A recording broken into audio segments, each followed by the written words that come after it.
It's hard. It's great when you're there, but the travel and airport security is like a bitch. How many places are you doing?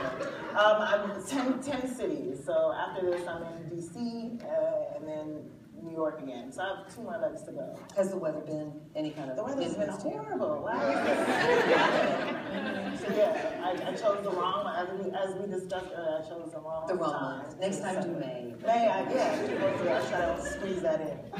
One of the things that you talk about in the book is that the internet age, and YouTube specifically, I think in the quote I'm thinking of, you say has changed the content, how content is produced. Can you talk a little bit about what you think that means for how people receive information, and how this generation that you're a part of is really receiving and giving information back and forth in ways that are still kind of mysterious to some of us who are not part of it? Well, sure. I mean, I think in the context of it, like I refer to it as it was my opportunity to sort of break into the industry, and had it not been for YouTube, had it not been for the ability to just literally create content, build an audience yourself, put your content out there.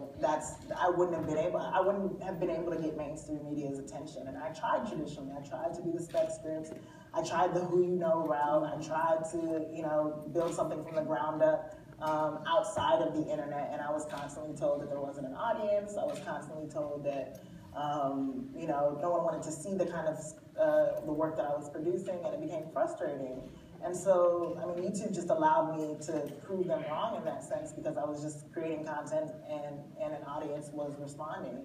And I think that was just super crucial to my development. I would have never imagined that the girl who was creating, who was cyber-sexing online would create a web series. And so that really, really helped. It helped to break in. It knocked down the gate. Mm-hmm. Do you still prefer that as the best way to connect with your audience rather than traditional kind of books? I only like it because it's immediate feedback. It's immediate access. So literally, you can put something up, and within 5 minutes, you'll know whether or not someone loves it or wants you to die. That's really helpful. I think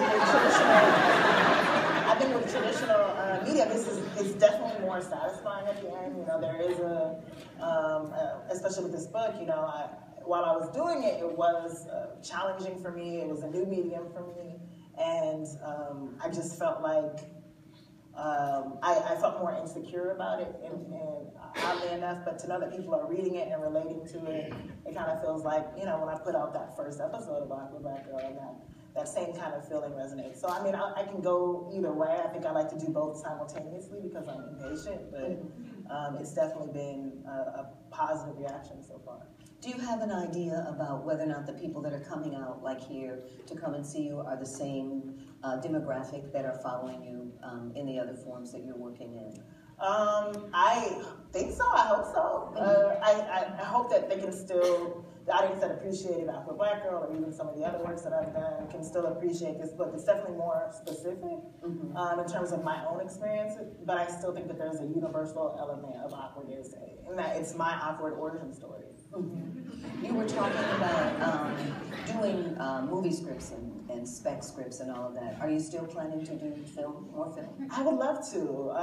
Actually, Ray was just asking me earlier what I wanted to, if there was a project that I wanted to do that I haven't done yet. And there is, a script of mine that I'm still developing that's been on the back burner that I just haven't been able to finish because I put other projects as a priority. And that's definitely something I still want to tackle. I have a love for film. I just feel like it's not as exciting as it used to be, just because it is so franchise and sequel driven, and we're independent. Finding good independent films is so much harder than it was before.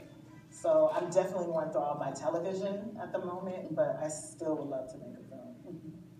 There's a million questions that I could ask her. I know you all have questions that you want to ask her. So we're going to open it up and ask any of you who have questions to come to the mic. We've got one here, and I think we're going to have one there.